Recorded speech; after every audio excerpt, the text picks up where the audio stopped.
자, 우리 형통한 인생을 살기를 다 원하실 텐데요. 네, 성경에서도 형통에 대해서 언급을 하고 있어요. 특별히 요셉의 인생을 이렇게 소개를 하면서 그가 형통한 자가 되었다 이렇게 소개를 하고 있습니다.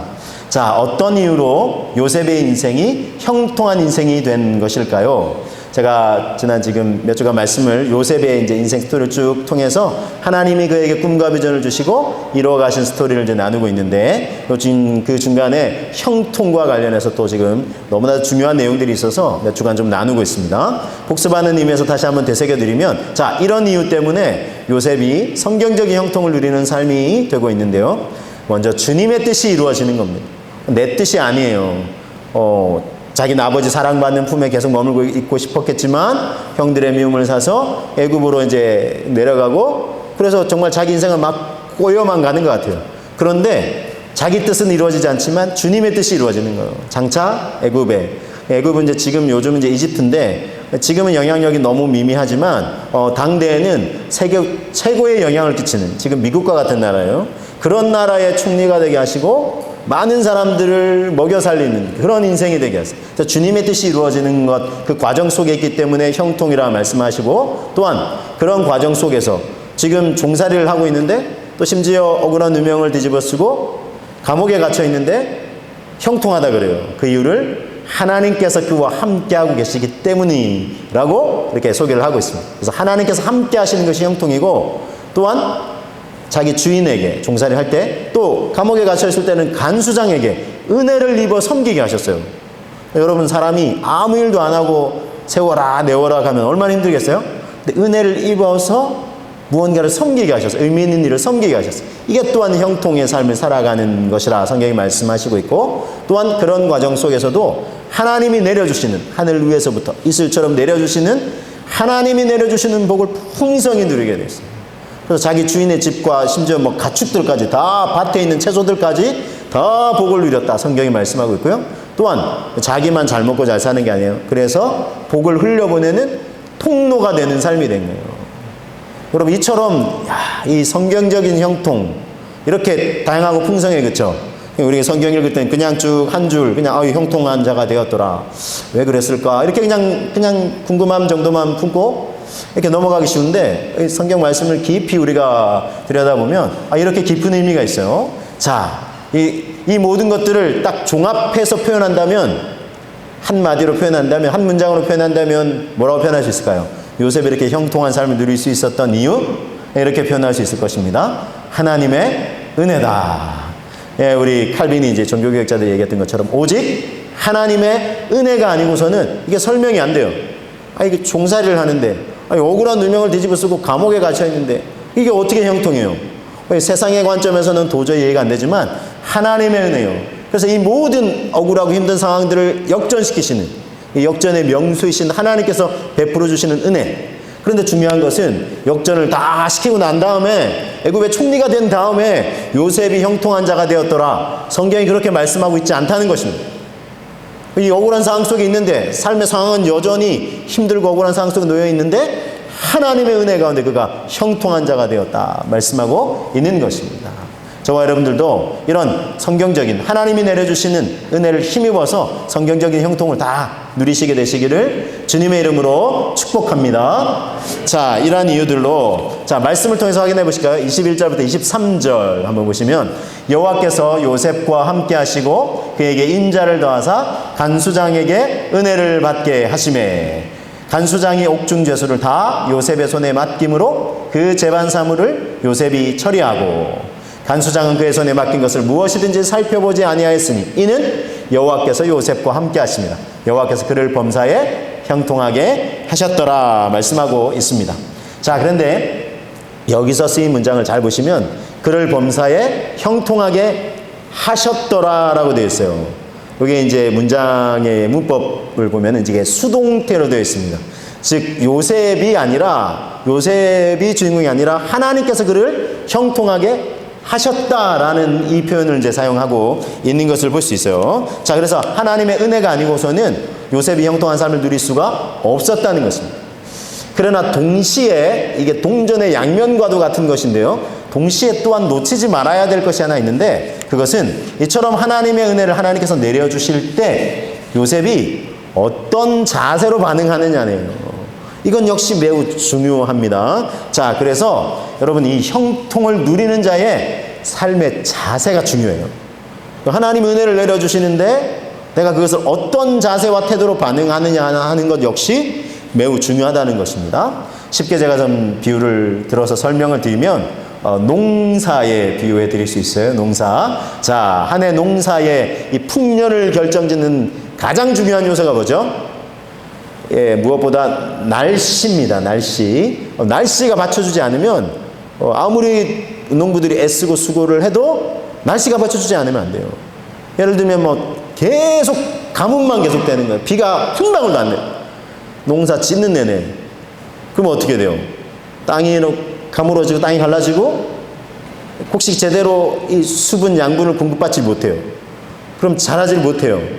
그렇죠? 그래서 풍년이 될 수가 없어요. 또는 그래서 간절히 비를 기다렸는데 비가 막 내려요. 아이고 감사하다 싶었는데 너무 많이 내려요. 이번에는 태풍이 휘몰아치면서 막 벼가 그냥 다 쓰러지고. 그럼 어때요? 그런 날씨가 되면 또 아무리 또 수고하고 애를 쓴들 풍년이 될 수가 없다는 거예요. 그래서 자, 날씨를 주관하시는 것은 하나님의 은혜라고 표현할 수 있어요. 그게 하나님의 은혜죠. 자, 그러나 동시에 날씨가 너무 좋아. 농사가 풍년이 될 수 있는 모든 날씨가 다 제공이 돼요. 따뜻한 햇살이 내리쬐고 또 비가 필요할 때는 아주 적절한 비가 막 적정량의 비가 내리는 거예요. 야, 선선한 바람도 불고 너무 좋은 거예요. 자, 그런데 농부들이 수고를 안 해요. 그럼 어떻게 되죠? 땀을 안 흘려요. 와, 날씨가 좋네. 올해 풍년이네 하고 아무런 수고하고 애를 쓰지 않아요. 그럼 어떻게 되죠? 날씨 환경의 은혜는 받쳐주지만 그거를 담아낼 수 있는 그릇이 안 되는 거예요. 그럼 그 은혜를 담아낼 수가 없다는 것입니다. 그래서 여러분, 이 형통을 누린 자의 삶의 자세 역시 너무나 중요하다는 것입니다. 흥미로운 사실 하나는, 자, 우리말에는 이제 수동태, 능동태밖에 없는데 이 성경의 원어에는 중간태라는 게 있어요. 중간태. 자, 그래서 이게 뭐냐면 유진 피터슨 목사님께서 신앙생활은 중간태다 이렇게 표현했어요. 중간태. 이게 뭐냐면 수동태, 능동태 사이의 중간태라는 거예요. 제가 설명을 드리면 수동태는 하나님의 은혜예요. 그렇죠? 하나님께서 형통하게 하셨더라고 표현하고 있죠. 자, 그런데 능동태는 뭐예요? 능동태는 하나님의 은혜 그런 게 뭐 필요가 있어. 내가 열심히 하는 게 중요하지. 하나님의 은혜는 딱 제껴놓고 인간의 어떤 열심과 행동만을 강조하는 거예요. 능동태. 근데 이게 둘 다 아니에요. 균형이 필요해요. 중간태라는 게 있다는 게, 두 개가 함께 간다는 게. 딱 손뼉도 이게 마주쳐야 소리가 나죠. 하나님의 은혜가 있으면 인간의 자세가 이게 함께 화답하며 나아가야 된다는 것입니다. 그래서 요셉은 이렇게 잘 하나님의 은혜를 베풀어 주실 때 잘 화답을 했어요. 그래서 이 형통의 은혜를 온전히 누릴 수가 있었다는 것입니다. 어떤 삶의 자세와 태도가 이 하나님이 내려주신 은혜를 다 이렇게 받아 누릴 수 있게 했던 것일까요? 그래서 이제 오늘 말씀을 통해서 함께 계속 살펴보기 원하는데, 성실함이에요. 성실함. 요셉은 성실한 삶의 태도로 하나님 내려주신 은혜를 다 담아낼 수 있었어요. 그래서 구체적으로 제가 좀 설명드리겠습니다. 무엇에 성실했느냐? 우선은 맡겨진 일에 성실했다. 맡겨진 일에. 자, 그래서 우리 22절을 한번 보시겠습니다. 22절을 다시 보시면, 간수장이 옥중죄수를 다 요셉의 손에 맡겼어요. 그렇죠? 요셉의 손에 맡김으로 그 재반 사물을 다 요셉이 처리했어요. 그래서 요셉의 손에 심지어 간수장, 지금 요셉의 신분은 뭔데요? 죄수예요. 죄수. 억울한 누명을 뒤집어 쓰고 주인의 아내를 범하려고 했다 해서 그 누명을 뒤집어 쓰고 감옥에 지금 갇혀 있는데, 간수장이, 하나님이 간수장을 통해서 그 마음을 움직여 주셨죠. 은혜를 받게 하셔서, 그래서 간수장이 요셉의 손에 다 맡겼어요. 그 재반 사물을 요셉이 다 처리한 거예요. 요셉의 성실함을 볼 수 있어요. 지금 자기 신분이 죄수잖아요. 그것도 억울한 누명을 뒤집어 쓰고 들어왔단 말입니다. 그러니까 내가 지금 이럴 사람이 아닌데, 내가 지금 이럴 상황에 있을 사람이 아닌데 하면서 억울해하면서 계속 세워라 내워라 했다면 간수장이 어떻게 요셉에게 일을 맡기겠어요? 근데 요셉이 이걸 맡고도 요셉이 다 그거를 처리를 했다는 거예요. 그러니까 억울한 거 있지만 그거 한켠으로 딱 묻어두고 자기에게 맡겨진 일에 지금 성실함으로 반응하는 거예요. 이런 그의 삶의 자세와 태도가 하나님이 내려주시는 형통의 은혜를 생각해 보세요. 간수장이 이 주인으로부터 이 성실하다라는 얘기를 듣고 그러면 이 친구한테 젊은 친구한테 다 맡겨봐야지 하고 맡겼는데 그 다음날 보니까 제대로 안 해놓은 거예요. 왜냐하면 요셉이 억울하니까, 자기 힘드니까. 내가 지금 힘들어 죽겠는데 지금 이런 일까지 나보고 하라고 하면서 그렇게 반응했다면 간수장이 처음에 맡겼다가도 뭐 성실하는 얘기 이건 주인이 잘못하셨네 하고 그냥 그걸 다 이제 맡겼던 일을 거두어 드렸을 거예요. 근데 요셉이 성실하게 반응하니까 계속해서 그 일을 맡아서 관리하도록 한 거 아니겠습니까? 그 와중에 이제 애굽 바로 왕의 이제 밑에서 섬기다가 잘못 보여가지고 거기 들어온 그런 이제 제수 신분으로 들어온, 그래서 음료 맡은 관원장, 떡 맡은 관원장들 그들을 또 섬기면서 장차 이제 애굽의 총리가 될 수 있는 그런 이제 다 밑거름이 되지 않습니까? 요셉이 이렇게 참 자기 맡겨진 일에 성실을 했다는 것입니다. 후에는 그래서 결국 애굽의 총리가 되죠. 총리가 되고 나서 어떻게 됐을까요? 내가 힘들었고 억울했던 세월 이제 좀 보상 좀 받자. 나 당분간 좀 편하게 지내고 싶어. 이렇게 했을까요? 자, 말씀을 통해서 한번 확인해 봅니다. 창세기 41장 46절. 요셉이 애굽 왕 바로 앞에 설 때에 30세다. 그가 바로 앞을 떠나 애굽 온 땅을 순찰했다 그랬어요. 지금 총리가 되자마자 애굽 온 땅을 이렇게 막 순찰하면서 돌아보는 거예요. 요셉의 성실한 면모를 볼 수 있죠. 나 좀 쉴게, 너무 힘들었다고 그동안, 이렇게 할 수도 있잖아요. 근데 이 총리로 왕이 절대 신임을 하고 딱 맡겨주자마자 온 땅을 순찰하는 그의 성실한 면모를 볼 수 있습니다.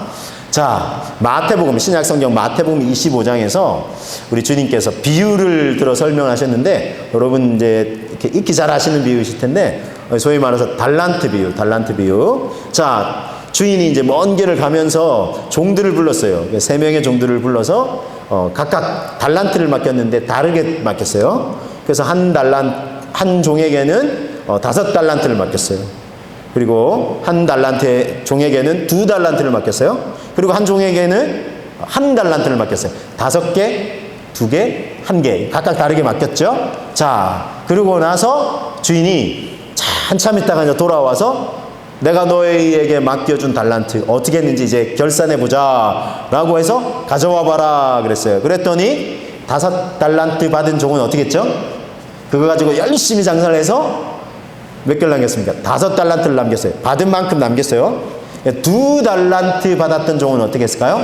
그것도 역시 열심히 노력해서 2달란트를 남겼어요. 그러니까 2달란트 받았는데 2달란트를 더 남겼으니까 4달란트가 됐죠? 자, 근데 1달란트 맡았던 종은 어떻게 됐을까요? 내가 이거 잘못 관리하다가 이거 손해를 보면 어떡하지? 주인이 와서 셈하자고 했을 때 내가 손해를 보면 이거 책망 듣겠는데? 어떻게 할까? 이거 땅에 묻어두었다가 1달란트 이거 그대로 드리자. 그러면 적어도 책망은 안 받겠지. 너무 소극적인 자세였어요. 그래가지고 주인이 왔을 때 딱 1달란트를 내어드렸더니 주인이 막 책망을 하는 거죠. 그러면서 참 안타까워 하셨는데, 자, 그런데 주인이 이 5달란트를 남기고 2달란트를 남겼던 종들에게 마태복음 25장 21절, 제가 23절 화면 제가 표시해 드렸는데, 이거냐면 똑같아요. 자, 5달란트 남긴 종하고 2달란트 남긴 종하고 똑같이 칭찬하셨는데, 이렇게 칭찬하셨어요. 그 주인이 이르되 잘하였도다 착하고 충성된 종아, 네가 적은 일에 충성하였음에 내가 많은 것을 너에게 맡기리니 너의 주인의 즐거움에 참여할지어다 하고. 자, 똑같다 그랬죠? 착하고 충성된 종이라 칭찬했고, 네가 적은 일에 충성하였다 그랬더니 내가 많은 걸 너에게 이제 앞으로 맡기겠다, 너의 주인의 즐거움에 참여하라, 이렇게 하셨어요. 그래서 여러분, 세상의 관점에서 보면 5달란트 남긴 사람이 1등, 2달란트 남긴 사람이 2등. 2등도 기억을 안 해요, 요즘. 아시죠? 1등만 기억하는 그런 세상인데, 근데 주인님은 안 그러셨어요. 이거 이제 그냥 딱, 왜냐하면 2달란트 받은 정도 최선을 다해서 100% 남겼으니까 똑같이 칭찬하셨어요. 자, 그래서 여러분, 주님은요, 우리가 다른 사람 볼 때, 다른 사람하고 비교하면서 저 사람은 나보다 달란트도 많이, 은혜도 많이 베풀어 주시고, 나는 이거 뭐예요, 하나님? 에이, 그냥. 그러고 이제 소홀히 할 수 있는데, 이렇게 하면 이제 1달란트 받은 종의 자세인 거예요. 근데 2달란트 받은 종은 1달란트 받은 종에 비하면 1달란트 더 많으니까 내가 저보다 2배나 많네, 이렇게 기뻐할 수 있지만 5달란트 받은 종하고 비교해보면 나보다 쟤는 2.5배 더 많네. 야, 이게 진짜 아유 기분 나빠, 이렇게 생각할 수 있을지 몰라요. 그렇죠? 그런데 그렇게 생각 안 하고 열심히 해서 딱 남겼더니 주인으로부터 작은 것에 충성했다, 칭찬을 똑같이 받았다는 것입니다. 우리 주님은 그렇습니다. 그래서 우리가 어떤 자세로 주님 앞에 성실함으로 반응하며 나아갈 때 주님이 칭찬도, 또 상급도, 면류관도 주신다는 것입니다. 그래서 우리가 이런 자세로 주님께 화답하고 반응할 수 있어야 하겠습니다. 자, 우리가 잘 아는 다윗 잘 아시죠? 자, 다윗 어릴 때부터 자기에게 맡겨진 일이 아주 성실했어요. 자, 이스라엘의 첫 번째 왕이 누구였습니까? 사울 왕. 백성들이 하도 우리에게도 왕을 세워달라 했는데 하나님 처음에 그거 기뻐하지 않으셨거든요. 왜냐하면 내가 너희의 왕인데 굳이 뭐 인간 왕이 필요하냐 해서 거절하셨는데, 사무엘 선지자를 통해서 백성들이 계속 줄기차게 요구하니까 사무엘 선지자가 하나님 어떻게 할까요? 세워줘라 해서 첫 번째 세운 왕이 사울. 근데 사울도 처음에는 굉장히 사람이 겸손하고 성실하고 잘했어요. 하나님이 왕으로 세울 만한 자를 택하신 거죠. 그런데 나중에 막 하나님이 전쟁에서 나가서 승리하게 하시고 하니까 우쭐해져. 백성들이 막 칭송하고 하니까 이야, 우리에게도 드디어 왕이 생겼다고 왕을 높이고 하니까 우쭐해져가지고 교만해가지고 하나님이 하지 말라고 하는 일을 막 계속 불순종하면서 하나님이 더 이상 계속 왕으로 세워두실 수가 없으셨죠. 그래서 어떻게 했어요? 왕의 자리를 이제 폐하기로 작정하시고 그 다음 왕을 세우려고 예비해 놓으셨어요. 그래서 사무엘 선지자에게 저 베들레헴 가면은 이새라는 사람의 집이 있는데 거기에 가면은 내가 다음 왕으로 세울 자가 있다. 그래서 사무엘 선지자가 기대함을 부푼 기대를 안고 갔어요. 그리고 이새를 만나서 하나님이 다음 왕으로 세우실 자가 이 집에 있다고 하니 아들들을 다 불러오시오. 그랬더니 이제 아버지가 다 종을 시켜가지고 불러오라는 게 다 아들들이 쫙 와드는 게 7명이 쫙 있는 거예요. 와, 근데 첫째 딱 보니까 사무엘 선지자가 와, 기골이 장다고 너무 잘생긴 거예요. 하나님이 역시 하나님, 이거 보시는 안목이 있으시다니까 하면서 딱 왕으로 기름 부려 하니까 하나님이 멈춰라. 아니다. 내가 왕으로 세울 자가 아니다. 나는 저를 왕으로 택하지 않아요. 예? 그럼 둘째도 보니까 둘째도 아주 준수하거든요. 둘째 딱 기름 부려 하니까 왕 선지자 제사장에게 하나님이 이제 택하셨다는 의미로 기름을 붓습니다. 자, 그런데 둘째에게 딱 기름 부려 하니까 하나님 역시 아니라 그래요. 그럼 셋째인가? 하여튼 아니래요. 넷째, 다섯째, 여섯째, 일곱째인가? 하고 딱 기름 부려 하니까 일곱째도 아니래요. 하나님 다 아니라고 하니까 이 사무엘 선지자가 혹시 이 집에 남은 아들이 더 있냐? 그랬더니 아버지가 있기는 있는데요. 막내인데 어린데요. 불러오라고. 어린데요. 막내인데요. 히브리어로 구약 원어로 이제 하카툰이라는 단어인데 실제로 어리기도 하지만 아직 뭔가 맡길 만한 그만한 대단한 그렇지 안 된다는 의미예요. 그래서 막내인데요. 어쨌든 불러오시오. 그래서 자, 근데 왕으로 세울 자가 있다고 했을 때 자, 7 다윗이 막내잖아요. 그럼 7 형들은 다 쪼르르 달려갔는데 다윗은 뭐 하고 있었습니까? 다윗은 뭐 하고 있었죠?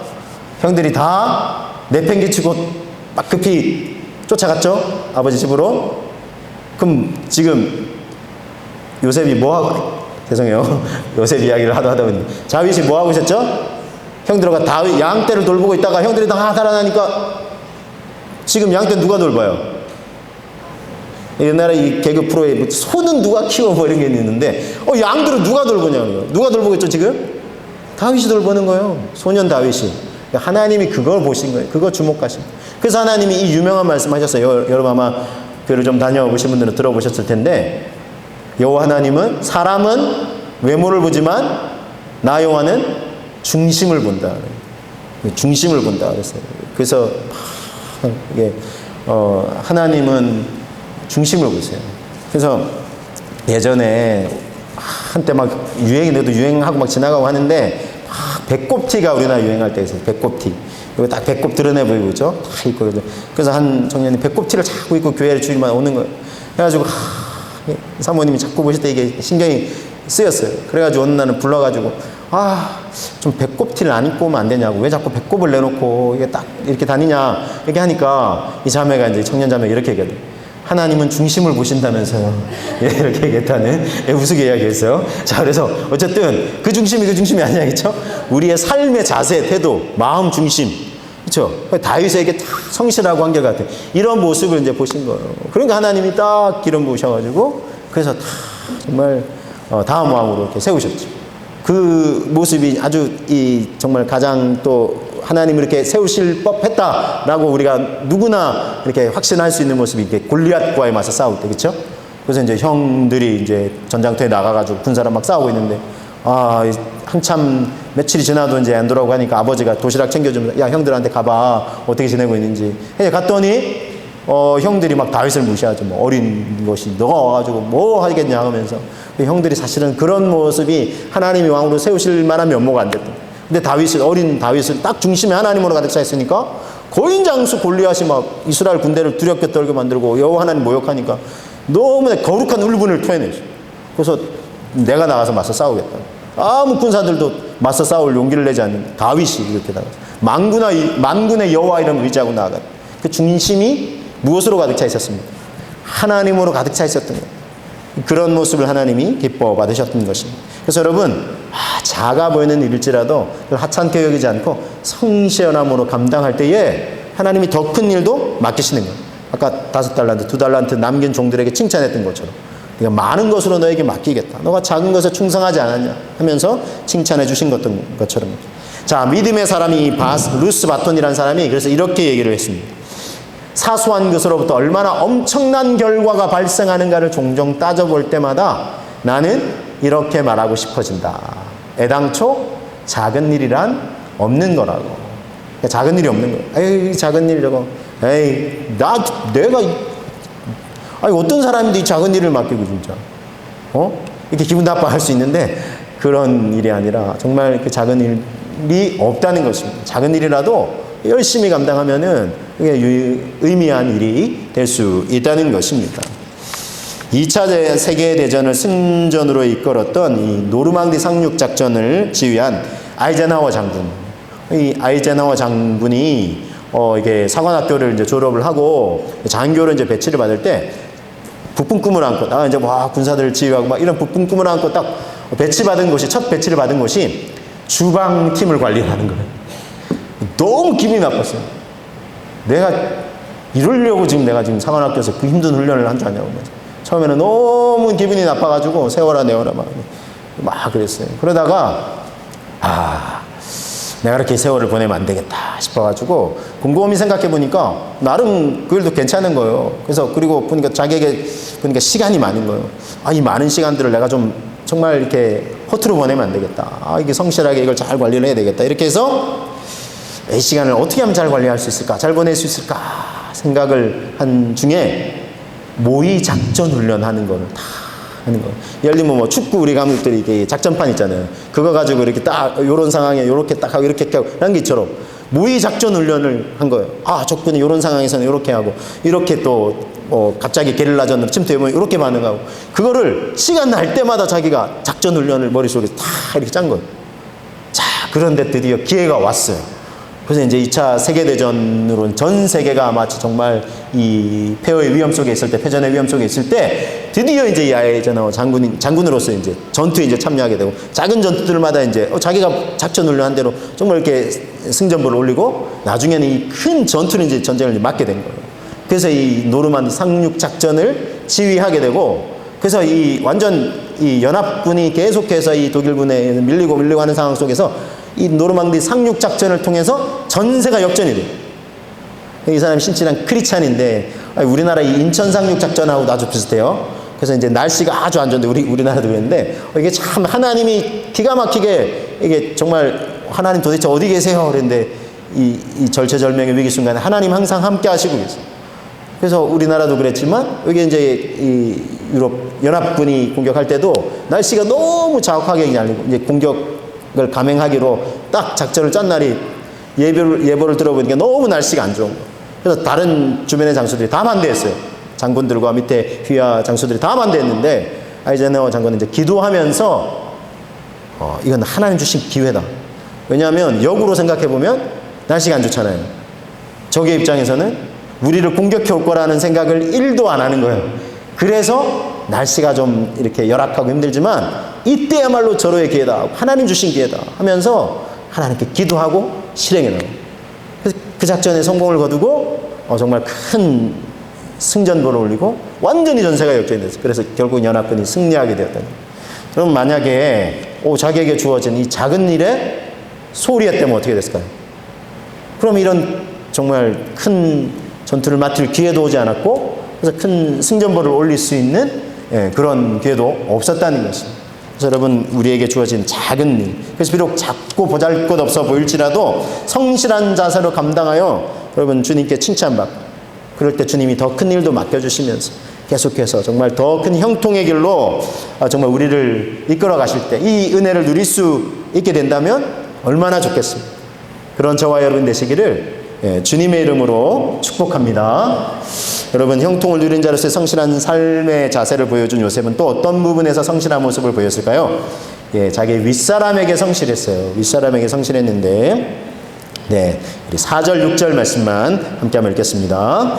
요셉이 그의 주인에게 은혜를 입어 섬김에 그가 요셉을 가정 총무로 삼고 자기의 소유를 다 그의 손에 위탁하니 6절입니다. 주인이 그의 소유를 다 요셉의 손에 위탁하고 자기가 먹는 음식 외에는 간섭하지 아니하였더라 그랬습니다. 자, 여러분 제가 말씀을 이렇게 전하다 보니까 좋은 말씀을 좀 많이 전해드릴 욕심에 나름 말씀 막 준비하고 이렇게 설명하다 보니까 시간이 한참 많이 흘러가요. 그렇죠? 그런 면이 있습니다. 그래서 요 중요한 내용들이 또 있지만 다음 주에 또 함께 더 나누는 것도 좋겠다. 제가 그런 생각이 좀 듭니다. 여러분 양해해 주시면. 자, 윗사람에게 성실을 했고요. 또 하나 제가 다음 주에 나눌 핵심 또 제목만 하나는 소개해드리면 무엇보다 인생의 주인이신 하나님께 성실했어요. 그러니까 자기 일과 또 자기 상관들 윗사람에게만 한 게 아니라 궁극적으로 그는 자기 인생의 주인 되신 하나님 앞에 성실했어요. 요게 이제 요셉의 성실함의 핵심 부분인데 요 부분들은 제가 다음 주에 더 상세하게 나누도록 하겠습니다. 자, 중요한 거 제가 요약 정리해 드리겠습니다. 형통을 누리는 자의 삶의 자세가 있다는 거예요. 그렇죠? 하나님의 은혜와 더불어 인간의 자세가 중요한데 신앙생활은 중간태다 소개해드렸죠? 수동태로 하나님의 은혜, 그럼 은혜만 의탁하고 나는 아무렇지 않게 그냥 아무렇지 않게 반응하면 은혜를 온전히 누릴 수 있는, 그렇지 않고 성실한 삶의 자세로 반응할 때가 중요하고, 그래서 어떻게 구체적으로 성실했냐? 맡겨진 일에 성실했어요. 종살이를 할 때도 감옥 속에서도 그는 성실했고요. 또한 윗사람에게 그는 성실했어요. 그래서 요셉도요, 어떤 느헤미야도, 다니엘도 다 하나님께 쓰임받았던 사람들은 다 자기에게 주어진 일에, 그리고 윗사람들에게 성실했다는, 그래서 신임을 얻어요. 그래서 더 큰 일을 하고자 할 때 윗사람들이 그걸 다 허락해줘요. 그리고 느헤미야 같은 경우 무너진 이 예루살렘 성벽을 재건하고자 할 때 이 바벨론의 왕이, 다른 나라의 왕이 그 밑에서 신임을 얻어 섬기고 있던 이 느헤미야가 근심 걱정하고 있으니까 그 얘기를 듣고 가서 그러면 고국에 돌아가서 잠시 돌아가서 다 재건하고 와라 하면서 그 필요한 재료들을 다 공급해줘요. 그래서 여러분 이런 자세로 딱 섬기며 나아갈 때 하나님 은혜를 베풀어 주신다는 것입니다. 그리고 무엇보다 인생의 주인이신 하나님 앞에 성실한 삶의 자세로 반응하며 나아갈 때 하나님께서 내려주시는 이 형통의 은혜들을 우리가 다 우리의 삶의 자세로 다 받아내고 그것을 풍성히 누리게 되고, 또 이게 어차피 다윗의 고백처럼 내 잔이 넘치나이다, 그렇죠? 넘치게 돼요. 그러면 결국 우리 주변의 사람들이 그 복과 은혜를 함께 누리게 되는 것입니다. 이 은혜와 복을, 이 형통의 은혜를 이렇게 풍성히 누리시는 저와 여러분 다 되시기를 주님의 이름으로 축복합니다.